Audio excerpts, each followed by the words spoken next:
Zeb Zoé de Provins organise le samedi 23 décembre 2023 l'ouverture de ses portes à 18 heures pour une soirée gala-repas.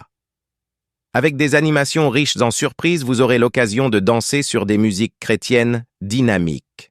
Les infos pour les réservations sont indiquées sur ce flyer, donc réservez au numéro mobile 06 50 09 56 14 ou au 06 65 28 93 55 ou sur Wizvent, le lien est en description. Tenue élégante exigée. Nous vous attendons nombreux à l'adresse suivante, 17 rue Victor Garnier, 70 7000, 160 Provins. À bientôt pour ce moment de partage.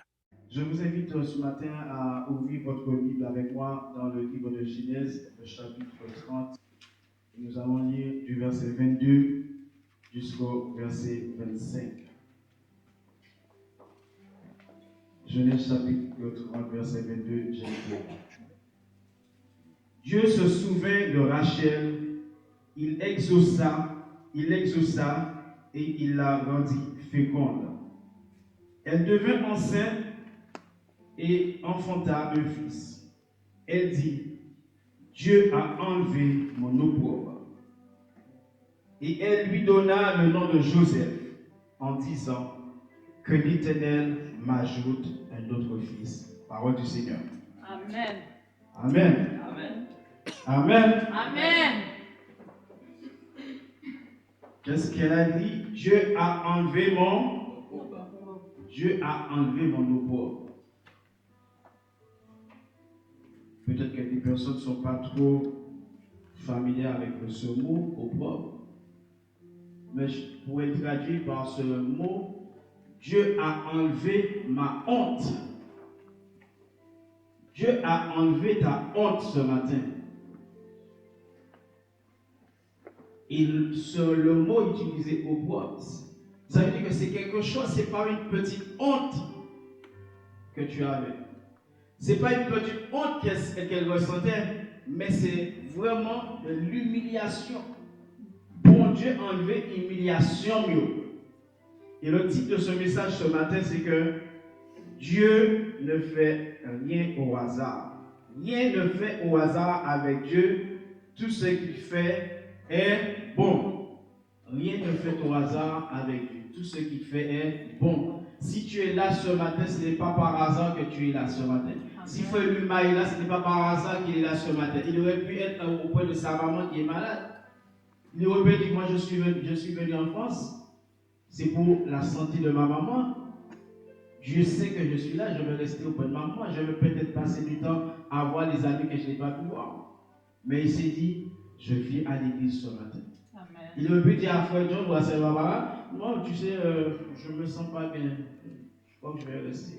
Mais il a pris le temps de venir. La sœur Muriel aurait pu dire pareil, ce matin il fait froid, je reste dans mon lit. Il y a le chauffage à la maison, je reste au lit. Je peux regarder un bon film. Je peux cuisiner un bon petit plat. Non, je viens à l'église.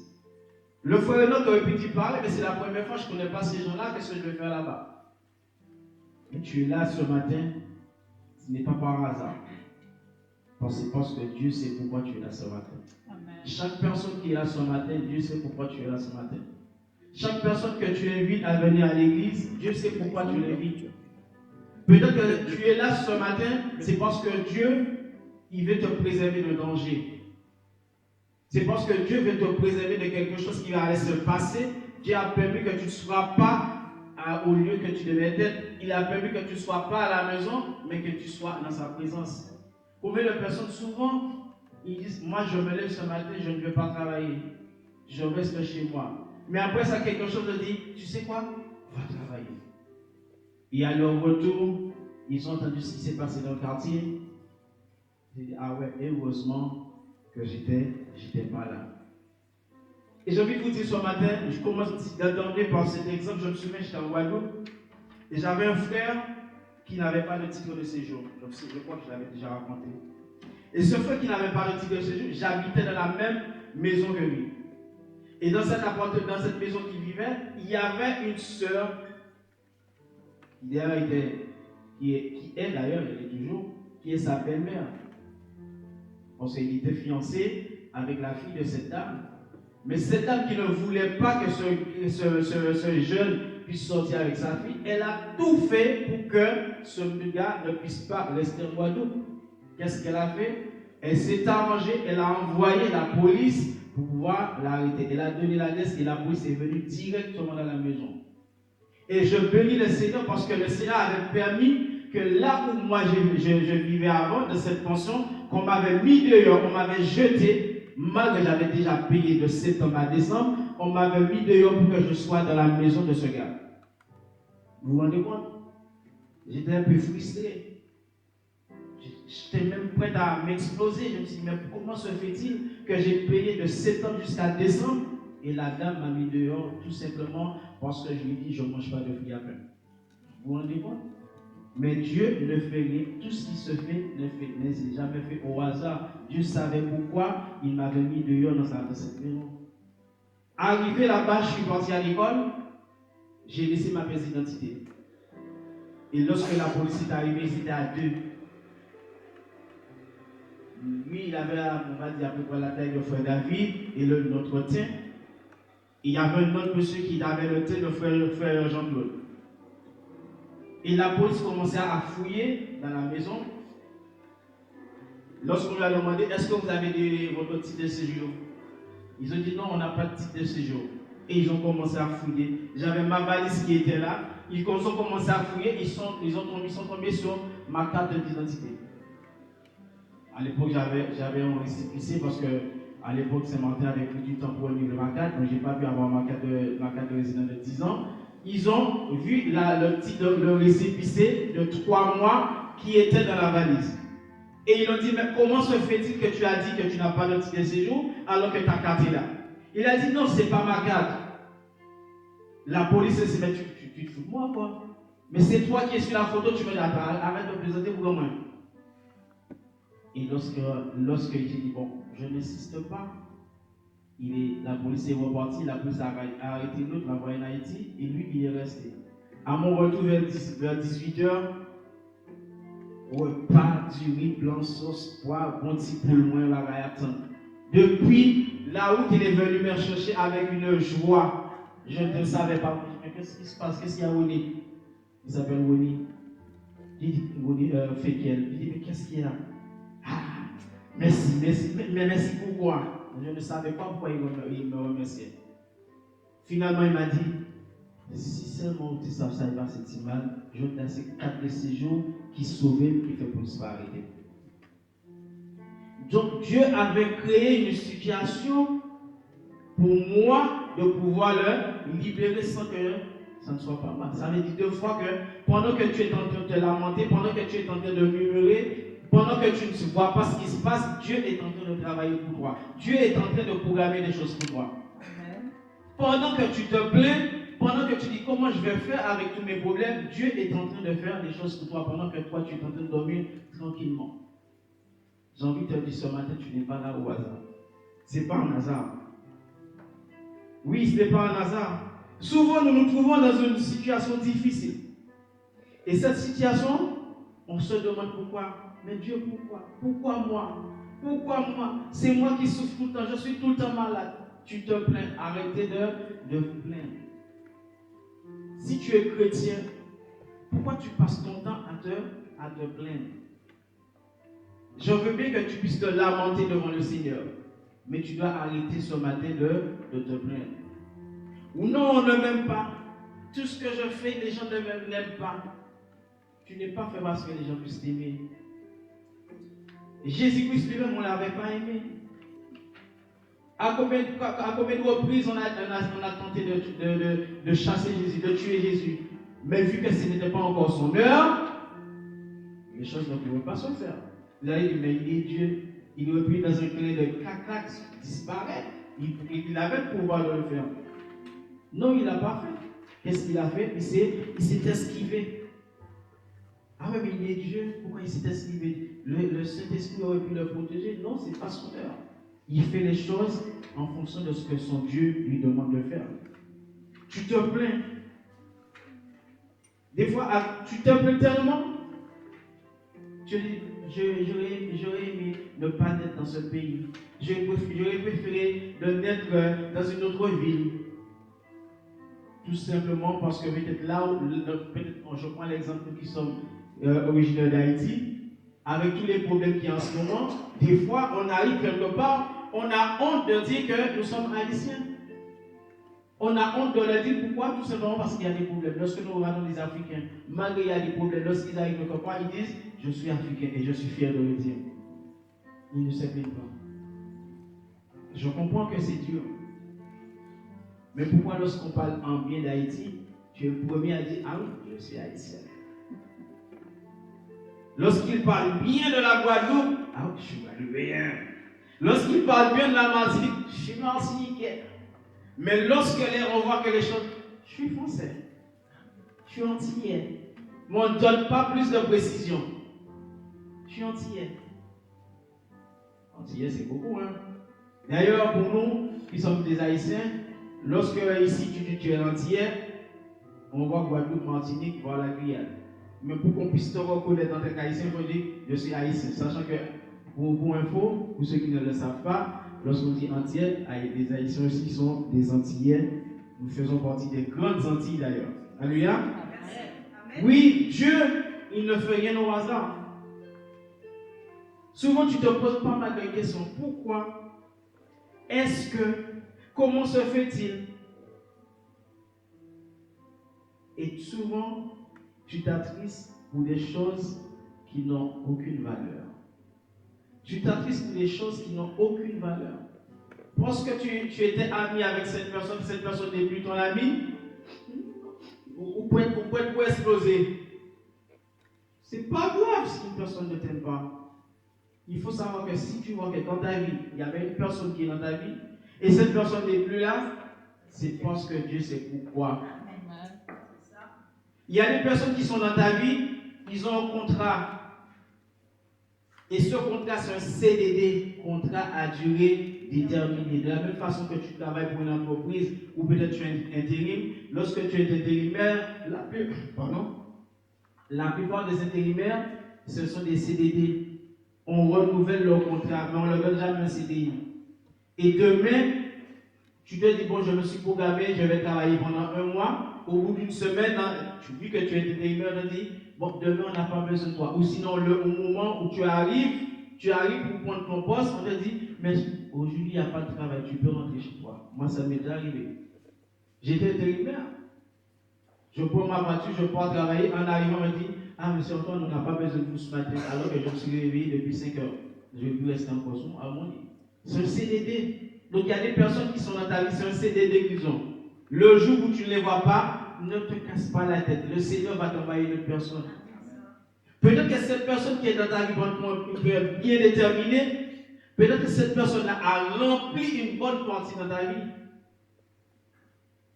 Peut-être qu'il a comblé un vide pour toi pendant ce temps-là. Parce qu'il faut savoir que lorsque Dieu envoie une personne en CDD dans la vie, c'est pour un but bien déterminé. Et dès que sa mission est terminée, qu'est-ce qu'il fait? Il s'en va. Le Seigneur était venu, il est venu sur terre, qu'est-ce qu'il a fait? Il a prêché, il a guéri les malades, il a fait des miracles. Mais à un moment donné, sa mission sur terre avait pris fin. Qu'est-ce qu'il a fait? Il est remonté au Père. Il est reparti. Ses disciples auraient bien aimé qu'il puisse rester toute la vie. Mais sa mission avait pris fin sur terre. Donc il y a une personne qui est dans ta vie ce matin, sa mission a pris fin, il doit partir. Peut-être toi qui me regardes ce matin sur les réseaux, tu te poses des questions aussi. Oui, c'est vrai, il y a des personnes qui sont arrivées dans ma vie, qui ne sont plus là, qui sont peut-être passées par la mort. Et lorsque c'est une personne qui est décédée, bon, tu te dis, bon, ça fait mal, mais ça va le faire. Mais c'est lorsque tu vois que cette personne qui est dans la vie pendant une durée bien déterminée, et que demain, cette personne n'est plus là, cette personne se fâche, peut-être même avec toi, tu croises cette personne, souvent ce qui arrive, le fait que cette personne avait été la bonne bien déterminée, parfois même, pendant que tu es sur la route, tu passes, tu vois cette personne, tu vois que la personne traverse le trottoir en face. Tu te dis, mais qu'est-ce que j'ai fait encore? Ne cherche pas à savoir qu'est-ce que tu as fait. Du moment qu'est-ce que tu as fait, tu sais que tu n'as fait du tort à personne. Ne te casse pas la tête. Dis, Seigneur, tout est entre tes mains. Il enverra une autre personne. Tu as peut-être quitté ton pays d'origine pour venir en France, tu n'avais personne. Tu n'avais personne, tu n'avais pas d'amis. Tu as pris ton billet, allez, on me dit que la France c'est grand, ça sera plus facile pour moi de travailler. Tu as pris ton billet, tu n'avais personne. Mais lorsque tu es arrivé, tu as rencontré des compatriotes, tu as rencontré une personne qui ne te connaît même pas. Tu as rencontré peut-être ce patron qui a vu la façon dont tu travailles et dit, toi tu es bon, je vais t'engager. Tu sais quoi? Tu habites où? Tu verras que le Seigneur commence à mettre des choses en place pour toi. Lorsque le Seigneur te place dans un endroit, il sait pourquoi il t'a placé là. Il sait pourquoi il t'a placé là. Même lorsque tu vois que tu souffres, le Seigneur sait pourquoi tu souffres. Il le sait. C'est vrai que personne n'aime la souffrance, je suis le premier. Mais dans ta souffrance, dis-toi qu'il y a une bonne nouvelle qui va arriver. J'ai souvent entendu dire, il ne faut jamais voir le verre à moitié vide. Il faut toujours le voir à moitié plein. Ça veut dire que tu gardes toujours l'espoir. Tu gardes toujours l'espoir de voir que les choses vont se réaliser. Peut-être ce matin que tu es là, ce qui t'a attristé ce matin, c'est la maladie. Peut-être ce qui t'attriste ce matin, c'est la personne, ton collègue de travail, que tu avais l'habitude tous les matins de prendre le café, de prendre le thé, mais tu vois que tu arrives, depuis une semaine, cette personne ne te parle plus, tu ne sais même pas pourquoi. Ou peut-être parce que tout simplement, cette personne a entendu que tu vas avoir une petite promotion. Le gars, augmenté ça derrière. Moi, on a depuis des années, pas rien. Moi, j'ai déjà rencontré des personnes qui me disent, ah, tu sais, je viens d'arriver et on me propose un nouveau poste, mieux payé, mais je me sens un peu gêné parce que les autres étaient là avant moi. Mais les autres étaient là avant toi, c'est pas la même chose. Chaque personne a une destinée. Lorsque tu prends le transport en commun ou le train, peut-être que chaque personne, si on prend le train qui part à Paris, chaque personne, le départ c'est commun.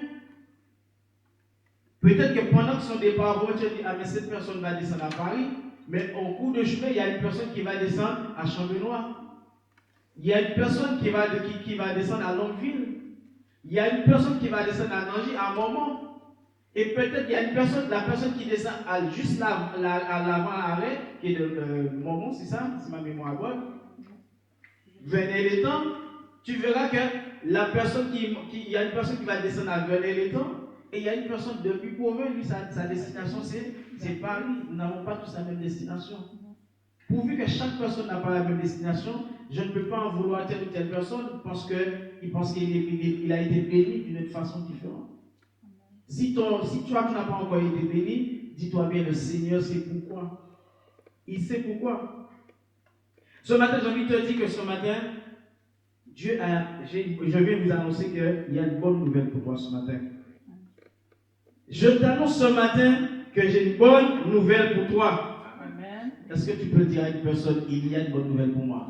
Il y a une bonne nouvelle pour moi. Allez, dites-le avec foi. Il y a une bonne nouvelle pour moi. Amen. Amen. Est-ce que tu sais quelle est cette bonne nouvelle? Amen. Est-ce que tu le sais? Non. Cette bonne nouvelle, c'est que Dieu ne fait rien au hasard. Amen. C'est ça ma bonne nouvelle que j'ai pour toi. Dieu ne fait rien au hasard. Il ne fait rien au hasard. Toi, tu me regardes peut-être sur les réseaux là, tu es en train de te poser la question. Oui, mais le hasard, oui, mais Dieu souvent on se dit c'est le hasard. Avec Dieu, il n'y a pas d'hasard. Avec Dieu, c'est un plan. Même lorsque tu ne connais pas ce plan, c'est un plan. Amen. Oui, la bonne nouvelle, c'est que Dieu ne fait rien au hasard, car il est au contrôle. Dieu est au contrôle de toute situation. Regardons dans Genèse chapitre 1er, verset 31, ce qu'il nous dit. Genèse chapitre 1er.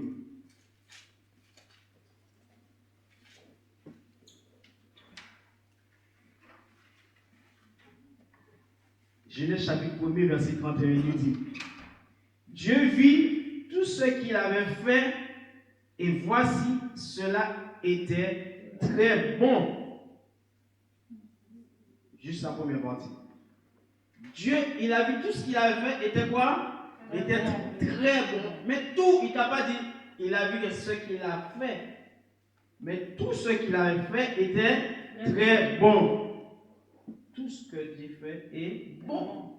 Peut-être que ce matin, tu te regardes, tu dis, j'ai pas la silhouette de telle star, j'ai pas le look de X, j'ai pas la beauté de X, mais sache que ce matin, tu es une bonne personne. Amen. Si je peux le dire en créole, moi, je suis un bon bagage. Amen. Est-ce que tu peux le dire? Je suis une bonne chose.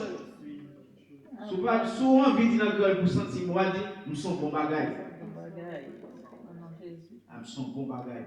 L'autre, nous sommes bon bagage, que vous avez gardé. Bon bagage, oui. Parce que tout ce que tu cries est bon. Amen. Regardons un peu quelques faits bibliques. Si nous prenons le livre d'Exode, Genèse, Exode, le chapitre 2. Exode, le chapitre 2, il y a cette histoire. Exode, chapitre 2, versets 1 à 6. Nous trouvons dans ce livre l'histoire d'un homme que Dieu allait utiliser pour pouvoir sauver son peuple. Vous savez de qui il s'agit? De Moïse. Moïse, depuis sa naissance, il fait quoi? Il souffre, Moïse. Mais est-ce que pour autant il va ruiner sa foi? Non. Est-ce que pour autant qu'il va pas aimer Dieu? Non. On dit, un homme de la maison de Lévi avait pris pour femme une fille de Lévi. Cette femme devint enceinte et enfanta un fils. Elle vit qu'il était beau, voyez encore beau, bon, même barré.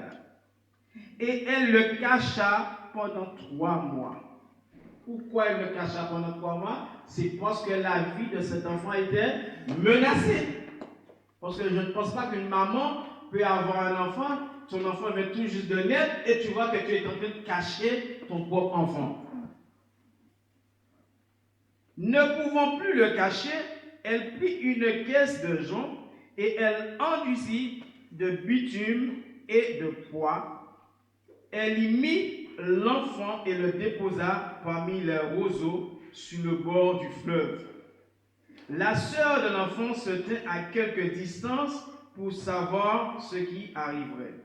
La fille de Pharaon descendit au fleuve pour se baigner et ses compagnes promenèrent le long du fleuve. Elle aperçut la caisse au milieu des roseaux et elle envoya sa servante pour la prendre. Elle l'ouvrit et vit l'enfant. C'était un petit garçon qui pleurait. Elle en eut pitié et elle dit, c'est un enfant des Hébreux. Vous voyez, Moïse, la vie de Moïse. Depuis son enfance, il n'avait même pas encore 1 an, il souffre. Et toi, grâce soit rendue à Dieu, tu es majeur, vacciné, X, pour un petit problème, tu es... Arrête de pleurer. Dieu sait pourquoi tu es en train de traverser ce moment. Dieu sait pourquoi tu es en train de pleurer. Dieu sait pourquoi tu as autant mal. Mais dis-toi bien qu'un jour, la lumière va briller sur moi. La lumière va briller sur moi. Dis-toi, mais cette douleur que tu es en train de vivre, c'est un CDD. CDD, ça va finir. Gonchon le dit, mon seul bagage, moi connais, ça va changer. Pas décourager, toujours être à prier. Parce que bagage, yo pas prêté comme ça. Yo pas prêté comme ça, ça va changer. Ça va pas rester comme ça. Ça va changer. Lorsque ton jour va arriver, tu vas briller. Et malgré la souffrance, malgré tout ce que Moïse a enduré, Dieu avait un plan pour lui. Dieu l'avait mis dans cette souffrance afin de le forger. En grandissant, c'est pareil. Moïse arrive à un endroit, il voit que ses propres frères, on est en train de les maltraiter. La rage. Il en a tué un d'entre eux. Et on était prêt à faire quoi de Moïse? À le tuer. Moïse est parti en fuite. Pendant qu'il est en fuite, le Seigneur a permis que Moïse puisse grandir. Il a permis qu'il puisse avoir de l'expérience. Au verset 15 du chapitre 2, Pharaon apprit ce qui était passé. Il cherchait à faire mourir Moïse. Mais Moïse s'enfuit de devant Pharaon. Il se retirait dans le pays de Madian où il s'arrêta près d'un puits. Le Seigneur veut t'utiliser ce matin. Nous voyons encore le même chapitre, d'Exode chapitre 2, chapitre 3, au verset 10. Maintenant, je t'enverrai auprès de Pharaon et tu feras sortir d'Égypte mon peuple, les enfants d'Israël. Moïse dit à Dieu, qui suis-je pour aller vers Pharaon et pour faire sortir d'Égypte les enfants d'Israël? Dieu dit, je serai avec toi et ceci sera pour toi le signe que c'est moi qui t'envoie. Quand tu auras fait sortir d'Égypte le peuple, vous servirez Dieu sur cette montagne. Tu te rends compte? Quelqu'un qui cherche à te tuer, et le Seigneur te dit, je vais t'envoyer auprès de cette personne-là pour que tu puisses quoi? Pour libérer mon peuple. Moi, je suis sûr, c'est qu'il y a des personnes qui disent, je sais qu'il cherche à me tuer, allez le retrouver. Non, mais Seigneur, envoie-moi ailleurs, mais pas. Je sais qu'il m'attend, Seigneur. Tu ne vas pas me faire ça, Seigneur. Mais le Seigneur a dit, va, je serai avec toi. Dans ta souffrance, je serai avec toi. Puisque je suis avec toi, lorsque tu vas arriver, ce qu'il avait prédit sur toi, ce qu'il avait prévu de faire pour ta vie, ça ne pourra pas se faire parce que je suis avec toi. Le Seigneur est avec toi ce matin dans ta souffrance. Il est avec toi ce matin. Dans le livre de Jean, nous avons encore l'histoire de cet homme qui était aveugle.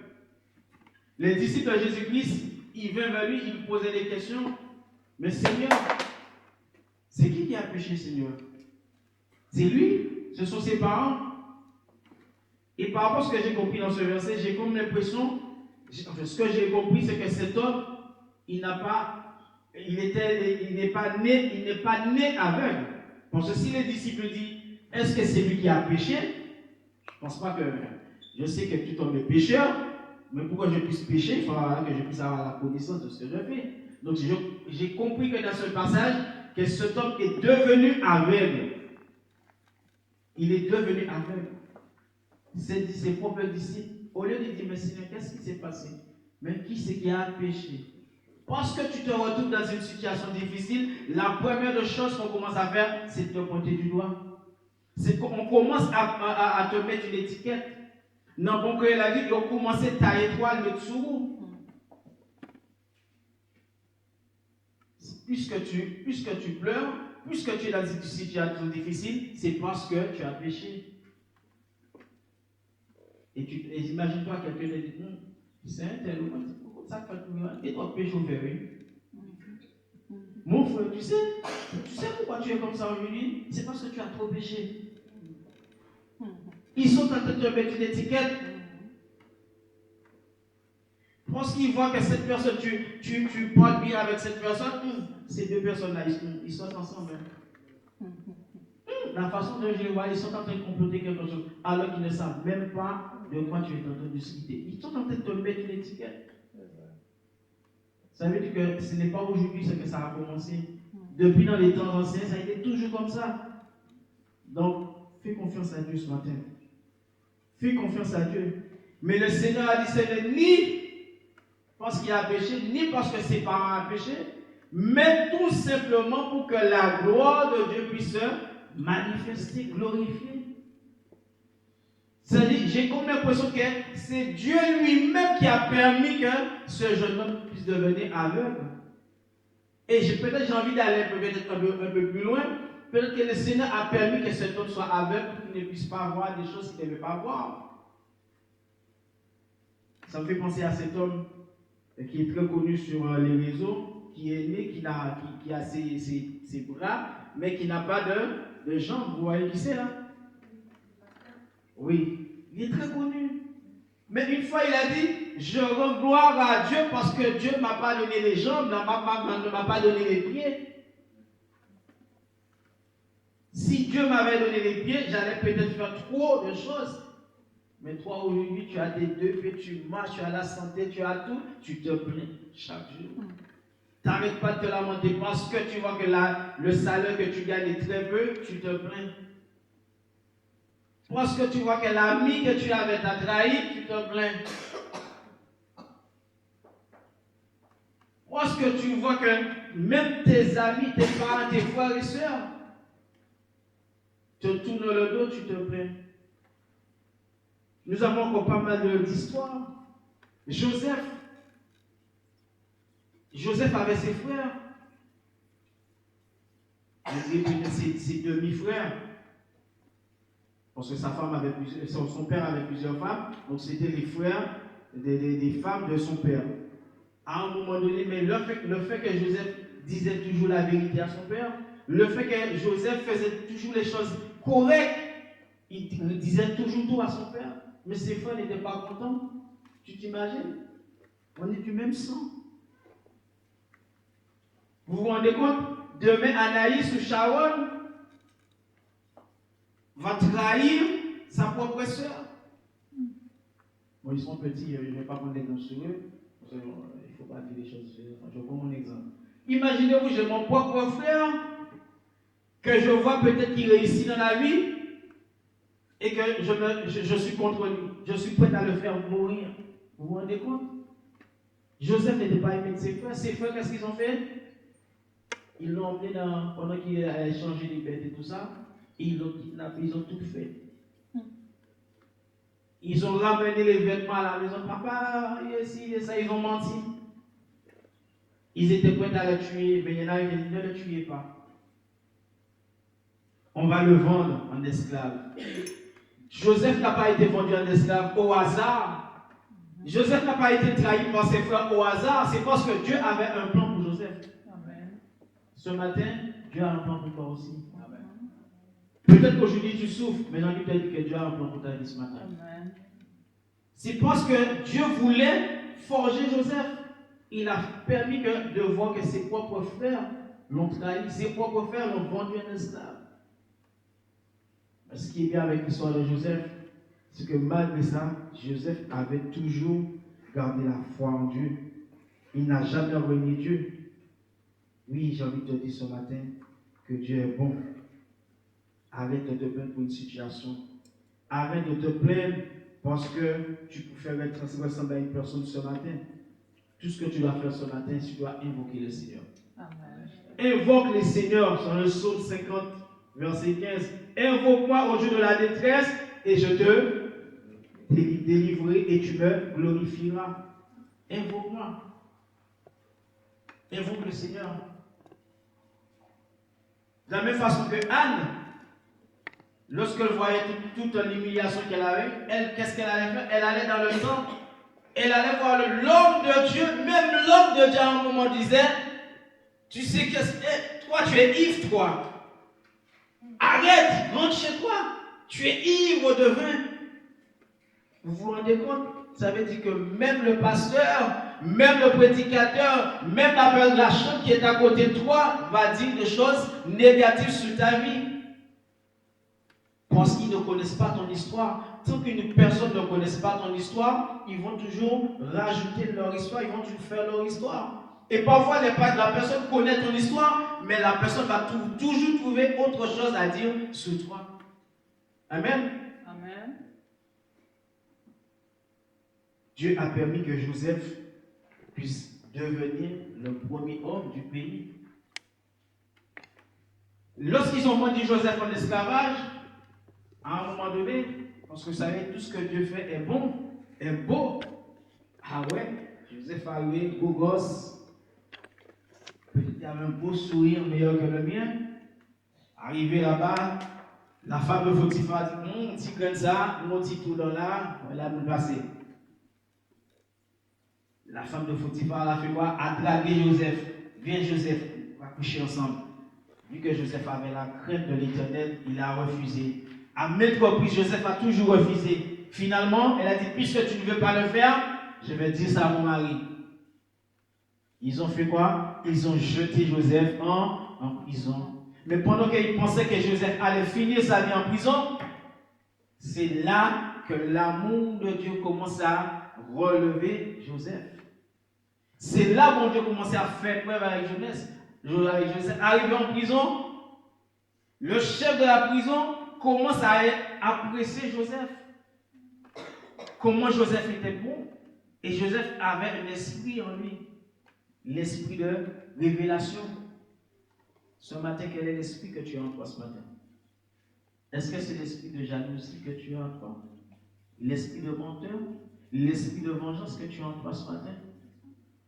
Je ne sais pas quel esprit que tu as en toi ce matin, mais si tu n'as pas le bon esprit, demande à Dieu de te donner le bon esprit. Et c'est là qu'ils vont commencer à parler de Joseph. Ah oui, mais je connais, lorsque le roi avait ce songe et qu'il ne savait pas quoi faire, il dit, mais je connais ce jeune-là qui est un peu prison. Lui, il peut te dire ce qui se passe.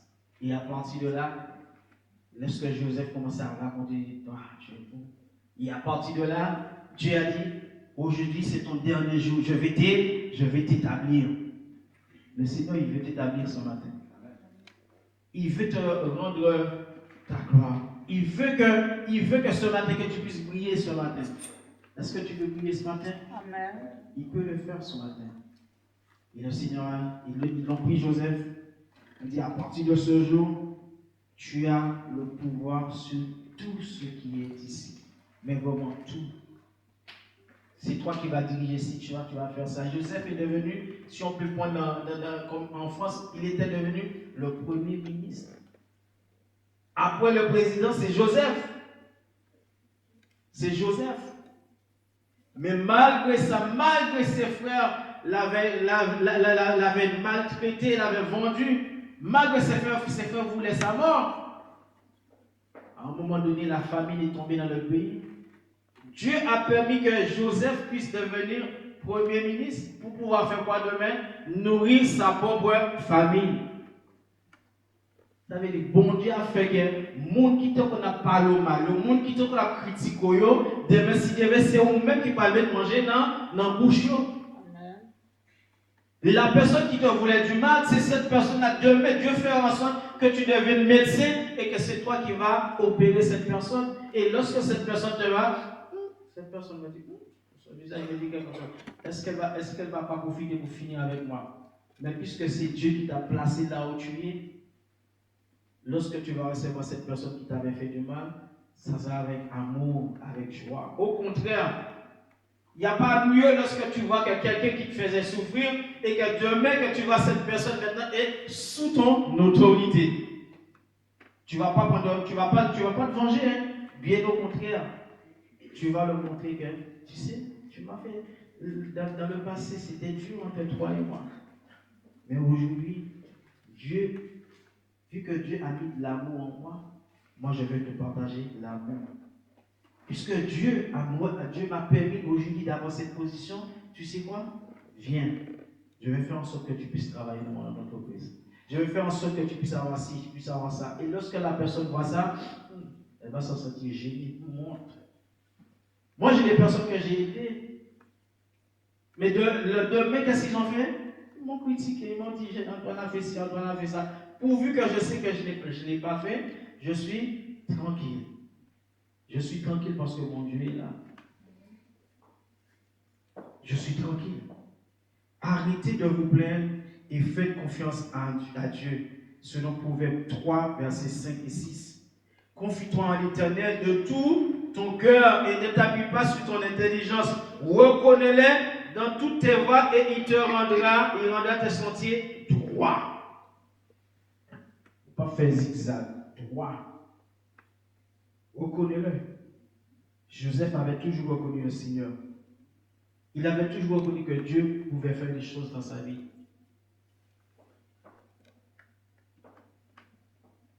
Tout à l'heure, on avait pris la lecture. On avait pris la lecture dans Genèse chapitre 30. On voit que cette femme, qu'est-ce qui s'est passé? Elle avait une vie difficile. C'était pas facile pour elle. Elle n'avait pas d'enfant. Elle n'avait pas d'enfant. Et à chaque fois, qu'est-ce qu'on faisait? On se moquait d'elle. On se moquait d'elle. Mais le jour que le Seigneur lui avait délivré, elle a dit quoi? Le Seigneur a enlevé le poids. Et cette femme,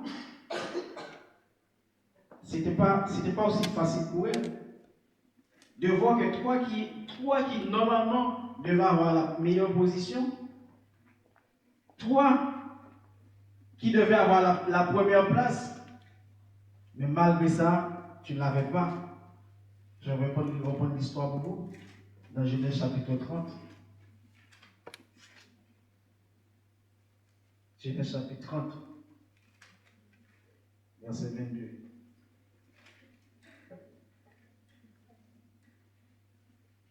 Rachel, elle ne pouvait pas avoir d'enfant. Elle ne pouvait pas d'enfant. Alors que sa propre sœur, qu'elle avait donnée à son propre mari, pouvait avoir des enfants. Elle a eu 1, 2, 3, 4, 5, 6. Et elle ne pouvait pas en avoir. Mais lorsque Dieu a vu la souffrance de Rachel, qu'est-ce que Dieu a fait? Dieu l'a exaucée. Il l'a rendue féconde.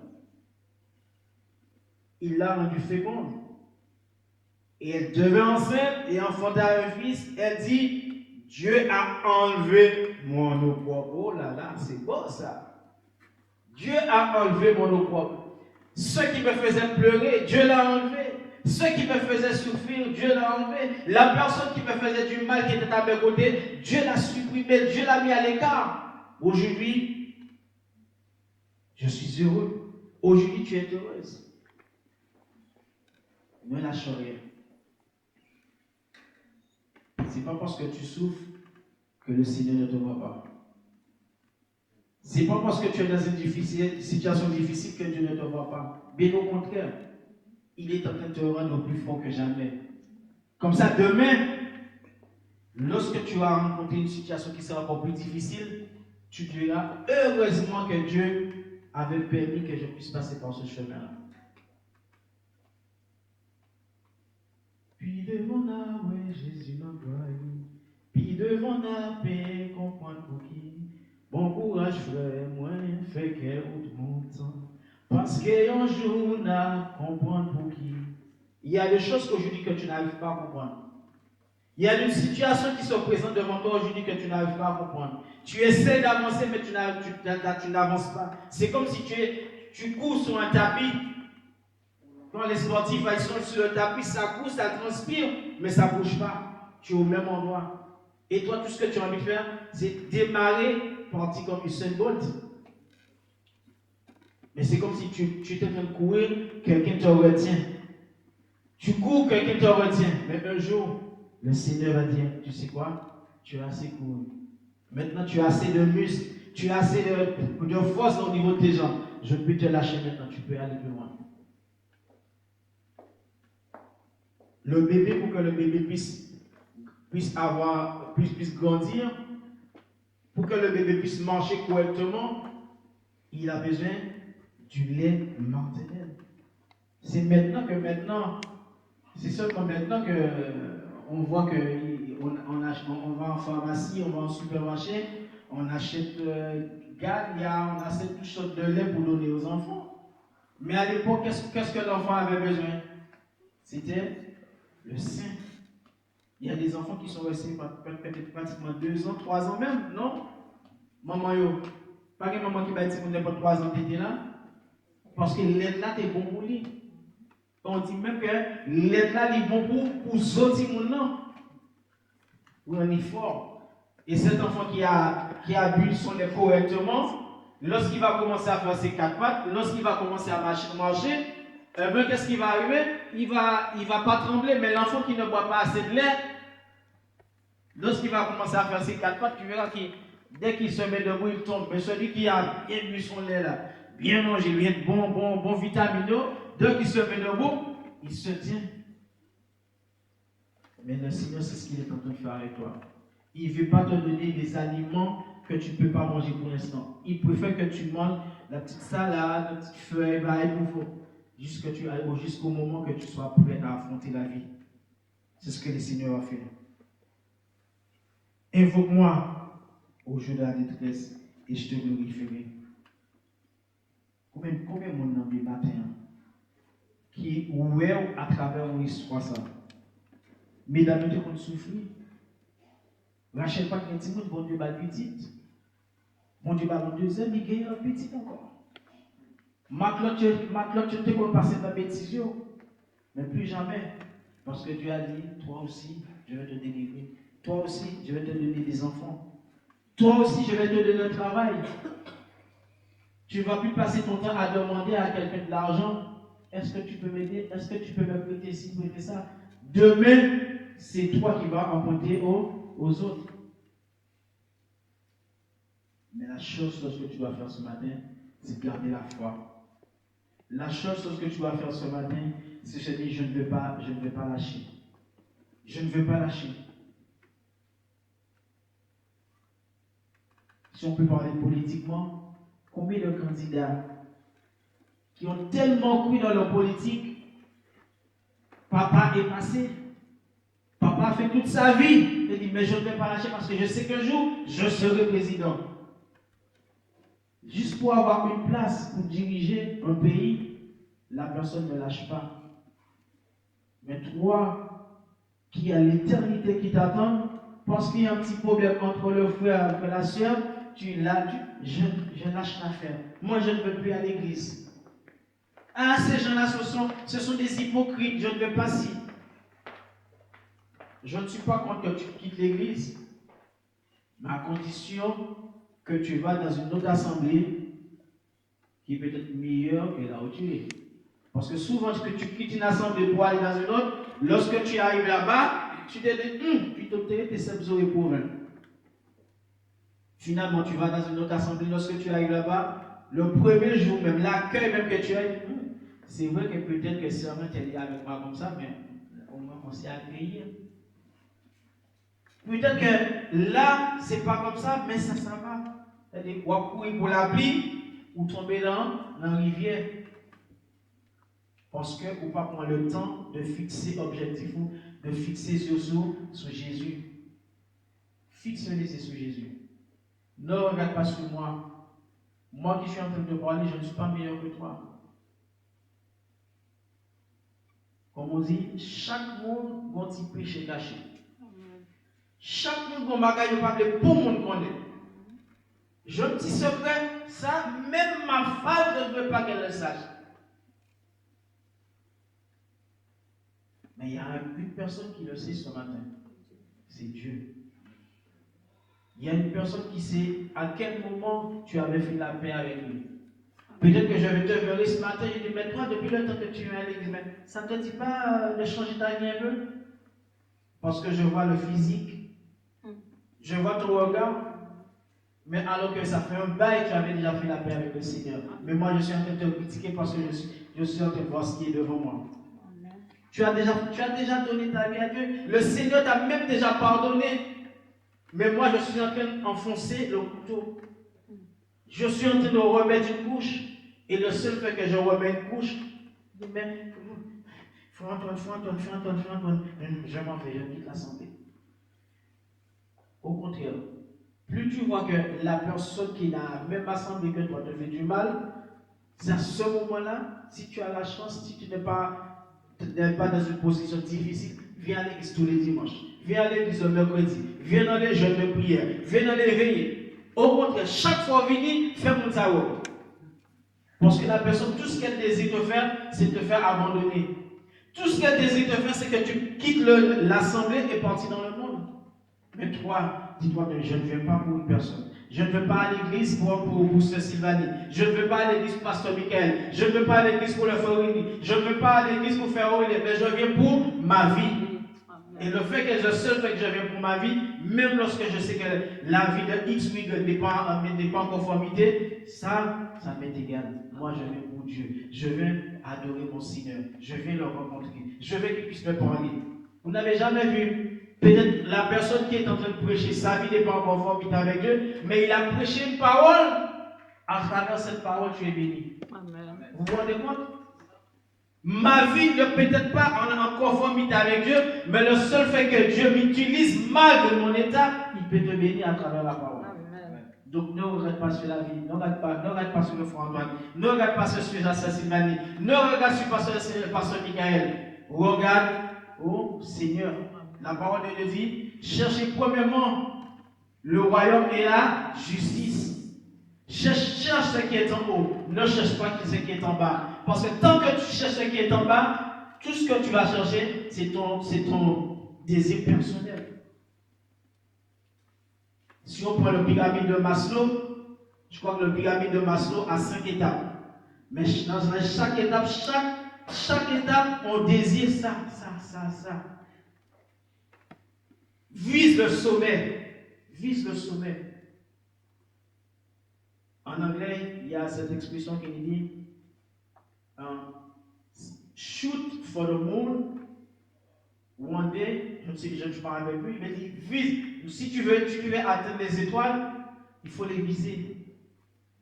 Un jour, même lorsque tu n'atteins pas les étoiles, tu seras parmi les étoiles.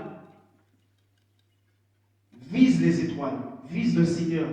Arrête de viser la personne qui te donne 50 euros. Arrête de viser ton patron qui te donne ta paie tous les mois. Ne vise pas ton patron. Combien de personnes que je sais, ils n'ont pas un grand salaire. Mais Dieu a permis qu'ils puissent acheter leur maison.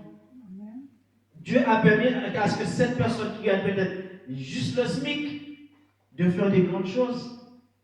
Parce qu'il s'est dit, je gagne mon salaire, je fais ci, je fais ça, je fais des trucs en ordre, je donne mon offrande, je donne ma dîme, et le Seigneur va faire en sorte.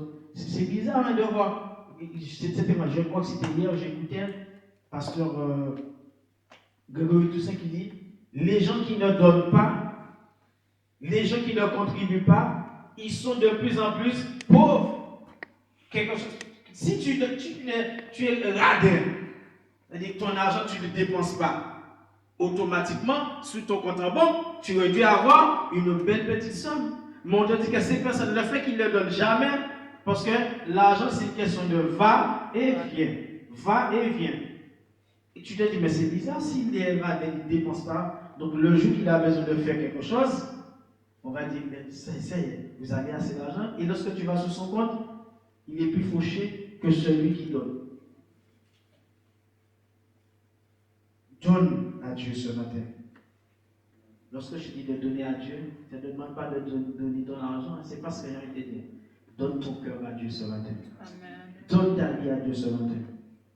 Cette église a besoin de ton argent. Le Seigneur n'a pas besoin de ton argent. Hein. Souvent on dit donne pour Dieu, mais ce n'est pas pour Dieu que tu le donnes. Tu donnes pour l'église. Dieu n'a pas besoin de notre argent. L'offrande que tu viens déposer ici, c'est pour qu'on puisse payer l'électricité. C'est pour qu'on puisse acheter des produits pour nettoyer le local, pour qu'on puisse payer les assurances, pour qu'on puisse faire tant de choses pour ce bâtiment. Mais ce que tu as besoin de faire, c'est donner, c'est ton cœur. De la même façon que tu donnes ton offrande ce matin, si ton offrande n'est pas agréée par Dieu, c'est comme si tu n'avais rien fait. Et nous pouvons prendre l'exemple de cette femme qui n'avait pas de moyens, et l'exemple de cet homme qui, lui, lorsqu'il va donner son offrande, il attend que toutes les personnes donnent son offrande, lui, il l'arrête avec ses gros billets, comme ça que tu puisses bien le remarquer pour le déposer. Il ne fait pas un geste comme ça, hein. Mais il le dépose que tu puisses voir les billets de 50, les billets de 100, les billets de 500. Pour que tu... Ah oui, il a donné une bonne offrande. Alors que celle qui avait la petite pièce, la plus petite pièce, lorsqu'elle est allée déposer son offrande, qu'est-ce que Dieu a fait? Dieu a agréé son offrande. Dieu a dit, cette femme a donné plus que chacun d'entre vous qui est là, parce qu'elle avait donné avec son cœur. Donne ton temps au Seigneur avec ton cœur. Ne donne pas ton temps au Seigneur parce que tu veux que les gens puissent voir que tu donnes ton temps au Seigneur. Ne viens pas à l'église parce que tu habites juste à proximité. Ne viens pas à l'église parce que tu n'as rien à faire à la maison. Mais viens à l'église parce que tu sais que le Seigneur, il a une parole pour toi. Viens à l'église parce que tu sais que le Seigneur peut te délivrer. Ce matin, tu es là. J'ai envie de finir avec cette histoire que vous avez peut-être connue, vous avez entendu voir. On nous raconte l'histoire de ce roi qui avait un serviteur. Et ce serviteur était quelqu'un qui craignait Dieu. Et un jour, Ils se sont dit, bon, on va faire une partie de chasse. Et en arrivant, des animaux les ont attaqués. Malgré le serviteur a défendu le roi, il a perdu un doigt. Lorsqu'il a perdu le doigt, le roi commençait à se plaindre, à murmurer. Il était furieux. Comment se fait-il? Comment se fait-il? Ah non, mais tu étais là pour me protéger, tu ne m'as pas protégé. Regarde, aujourd'hui, j'ai un doigt en moins. Et il disait à ce roi, mais mon roi, tu sais, je comprends que tu n'as plus ton doigt. Mais tu sais, tout ce que Dieu fait est bon. Il a une bonne raison. Ne te plains pas. Un jour, tu comprendras pourquoi. Ah, le roi, ça on dirait que c'est de l'huile qu'il mettait sur le feu. Qu'est-ce que le roi a fait? Le roi lui a jeté en prison. Et pendant qu'il était en prison, il avait toujours la foi, il s'était toujours fixé sur le Seigneur. Et le roi est reparti une fois encore à la chasse. Et pendant qu'il est parti à la chasse, des hommes sont venus, des hommes l'ont kidnappé. Et pendant qu'on l'a kidnappé, le roi, qu'est-ce qu'il voulait faire? C'était d'offrir ce roi en sacrifice. Et pour offrir quelque chose en sacrifice, il doit être saint, il doit être pur, pas de manquement. C'est comme lorsque dans le temps passé, lorsqu'on offrait un brebis au Seigneur, ce brebis devait être intact, sans tache, blanche chez blanc, propre chez propre. Et qu'est-ce qui s'est arrivé? Lorsqu'on a pris le roi, on l'a amené, on l'a enchaîné, et au moment qu'il allait faire ils ont tout préparé pour le sacrifice, et on commence à le consulter, à l'examiner. En examinant le roi, ils ont vu que le roi manquait un doigt. Ils ont dit, mais c'est quoi ça? Comment se fait-il que vous m'emmenez quelqu'un? Vous savez très bien que le sacrifice, tout doit être intact. Le seul fait que le roi manque le doigt, on l'a relâché. Toi, vas-y, rentre chez toi, on n'a pas besoin de toi. On l'a relâché. Il était content le seul fait qu'on l'a relâché. Mais en arrivant à son palais, mais sur la route, il examinait les choses. En arrivant, il a dit, appelle-moi mon serviteur qui est en prison. Il a fait sortir de prison. Et lorsqu'il est sorti de prison, il commençait à lui raconter, voilà ce qu'on devait faire et tout et tout. Et finalement, ils l'ont relâché parce qu'il manquait un doigt. Il dit, ah mais je te dis, mais je commence à comprendre ce que tu me disais. Mais malgré ça, le roi disait, mais ce que je ne comprends pas, mais si ton Dieu est aussi bon, si tu es aussi fidèle à ton Dieu, mais pourquoi ton Dieu a permis à ce que je t'ai jeté en prison? Et il a regardé son roi et commencé à sourire. Il a dit, mon roi, tu sais pourquoi? C'est mon Dieu qui a permis que tu puisses me jeter en prison à ce que je sois en sécurité. Parce que si j'étais avec toi, aujourd'hui ce serait moi qui serais sacrifié. Vous vous rendez compte? Dieu a créé une situation pour que toi tu puisses être délivré ce matin. Dieu a permis que je me fâche avec toi pour que tu puisses rencontrer une personne qui est meilleure que moi. Dieu a permis que tu puisses rencontrer un clochard qui, ce clochard au fond de son cœur, a quelque chose qui va te donner une belle leçon de morale ce matin.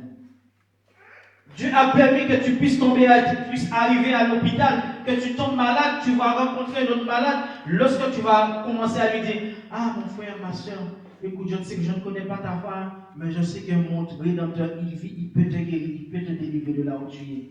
Et tu sauveras cette personne. Dieu ne fait pas des choses au hasard. Donc si tu es là ce matin, c'est pour une bonne cause, c'est pour une bonne raison. Et la moralité de cette histoire de ce roi, c'est que Dieu, lorsqu'il te place quelque part, il sait le pourquoi du comment. Il sait que c'est parce qu'il a un plan bien déterminé pour toi. Donc ce matin, j'ai envie de te dire, si tu veux changer ta position, si tu es là ce matin, tu n'as pas encore connu le Seigneur, tu n'as pas encore donné ta vie, tu peux encore le faire. Je ne sais pas quel âge que tu as, mais toi tu sais quel âge que tu as. Et souvent tu te dis, ah mais moi je suis trop jeune pour mourir. Tu n'as pas l'âge. L'âge ne veut rien dire. Au moment que je suis en train de parler, peut-être au moment avant même que je dis Amen, je peux partir. Au moment où je sors pour prendre ma voiture, je traverse la route, une voiture peut me taper et je meurs. Et ça peut t'arriver. Combien de jeunes personnes on voit? Cette semaine, on a eu un membre de notre, enfin, un ami à nous, qu'on a appris la nouvelle, une jeune fille de 40 ans. Peut-être qu'elle a dit, bon, j'ai à peine 40 ans, j'ai encore toute la vie devant moi, avec 3 enfants. 40 ans, elle est décédée, mais 40 ans, elle a dit, bon, ça va encore. Mais combien de jeunes personnes de 5, 10, 15 ans, ils ont perdu leur vie. Tu es là ce matin. Peut-être que tu avais déjà donné ta vie au Seigneur, mais tu es là sans être là. Tu es à l'église sans être à l'église.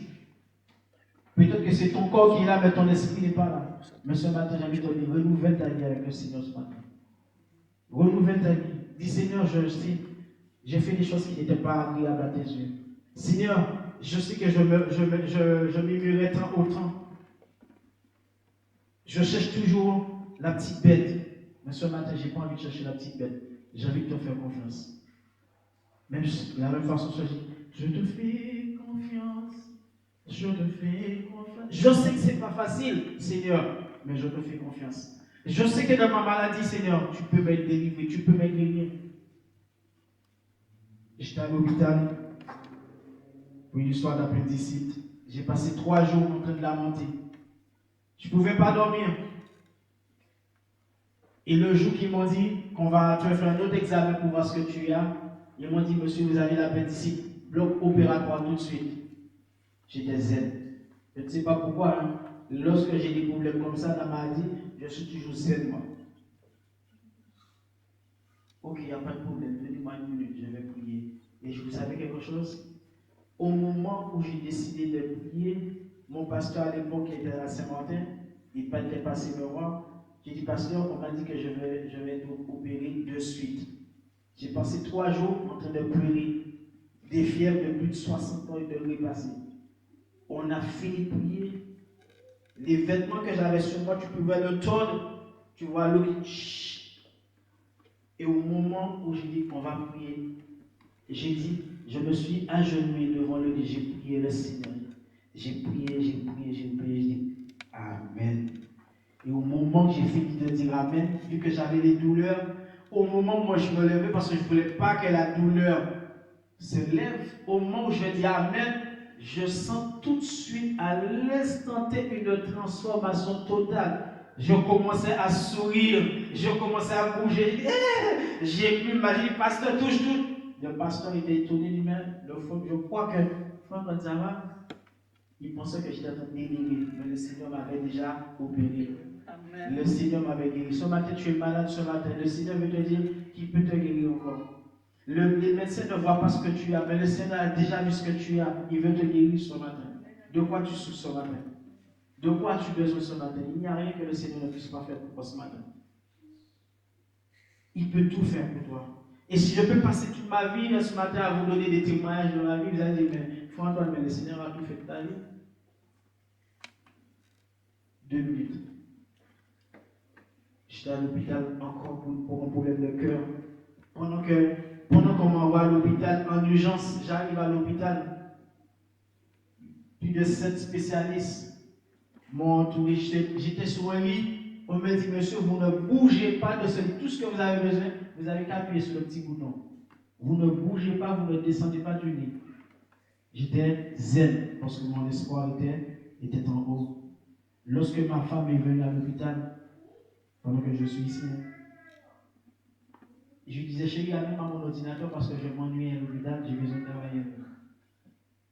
Je faisais des blagues. Lorsqu'on me demande qu'est-ce que tu as, ah non, ça va, grâce à Dieu. Et ma femme était en train de pleurer.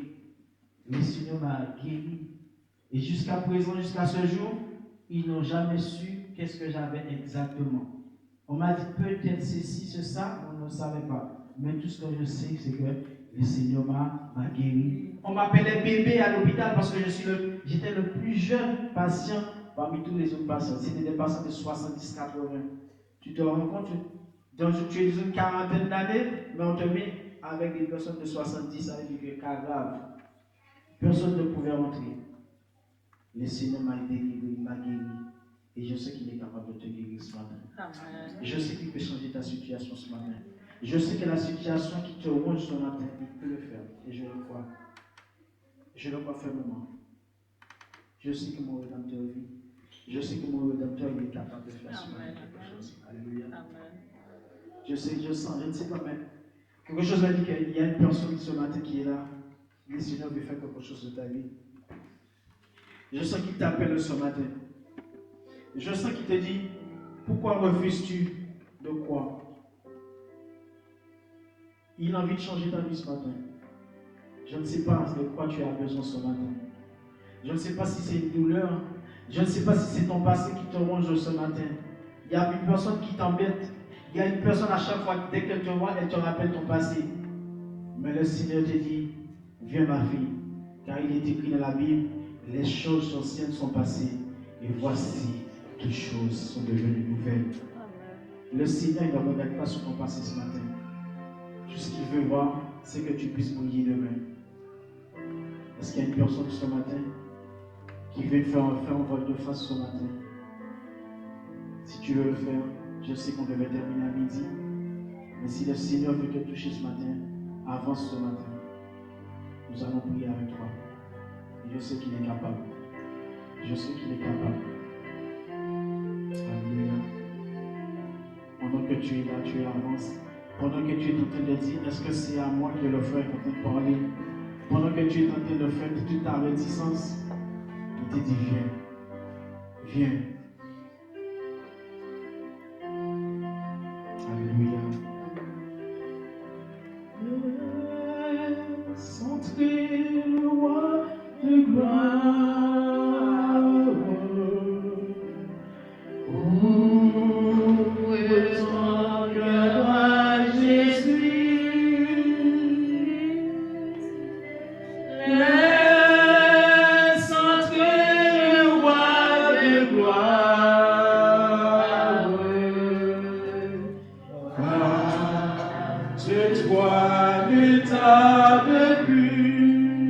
Dieu est capable.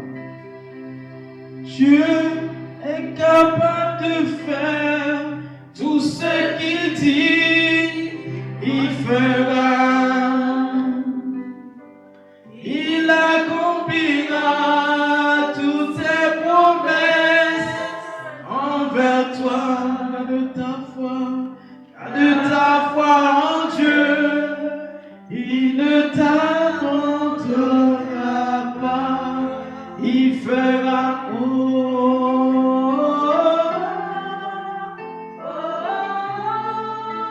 il fera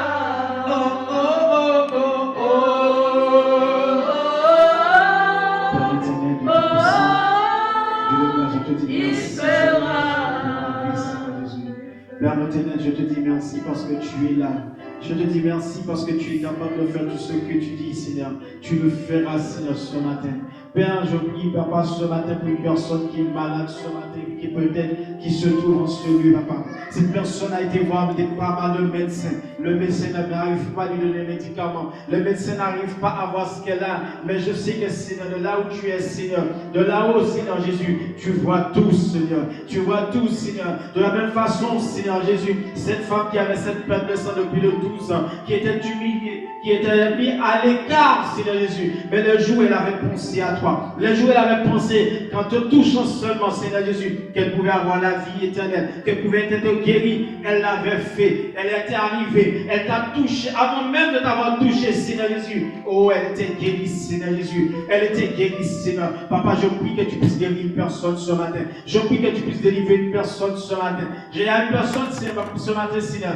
Oui, qui a quelque chose qui le ronge, Seigneur Jésus, mais qui n'arrive plus, Seigneur, qui n'arrive plus à porter cette douleur, qui n'arrive plus à porter cette souffrance. Je crois, Papa, que ce matin, que tu es capable de le faire. Je crois que ce matin, Papa, que cette personne est capable encore d'ouvrir son cœur, Seigneur Jésus, et de laisser guider sa vie, Papa. Papa, nous ne voulons pas nous laisser guider par notre émotion. Nous ne voulons pas nous laisser guider, Seigneur, par notre propre intelligence, mais nous voulons nous laisser guider par toi, Seigneur Jésus. Père éternel, nous voulons te dire merci. Merci pour la vie de chaque personne ici présente. Merci, Seigneur Jésus, parce que tu nous fais du bien ce matin.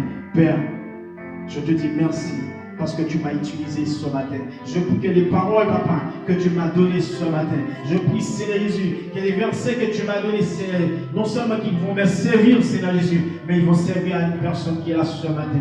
Peut-être que cette personne a déjà entendu les paroles, mais ce matin, elle va l'entendre d'une façon différente. Je prie, papa, que tu puisses faire quelque chose pour la vie de chacun d'entre nous, papa. Seigneur, conduis-nous ainsi. Dirige-nous, papa. Et je te prie, au nom de ton Fils, Jésus-Christ, à lui ce soit gloire, l'honneur, la puissance, au siècle des siècles. Amen. Alléluia, sois béni. On vous remercie d'avoir suivi notre culte. Vous pouvez nous suivre sur Facebook, Cep Zoé de Provins, ainsi que sur la chaîne YouTube Harmonia.